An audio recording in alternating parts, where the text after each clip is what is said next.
Yaponiya hukumati Kyushu oroldagi vulqondan o't sachrab chiqishi mumkin deb xavotirlanmoqda. Vulqondan 14-sentyabr kuni tongda balandligi 2 kilometrga yetgan kul va gaz otilib chiqqan.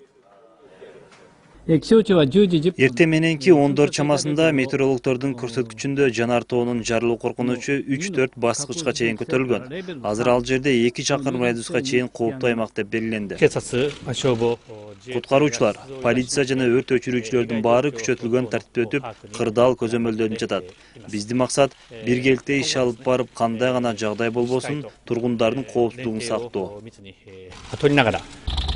Mazkur hududga sayyohlar ko'p keladi. Ma'lum bo'lishicha, xavfli deb hisoblangan yerdan 10 ga yaqin sayyoh evakuatsiya qilingan. Vulqon Kumamoto hududida joylashgan. Bundan 4 yil avval ham Aso vulqoni harakatga kelgan. 1979-yilda esa mazkur tog'da ro'yxatga olingan vulqonning portlashidan 2 nafar sayyoh gazdan zaharlanib, 3 kishi halok bo'lgan edi.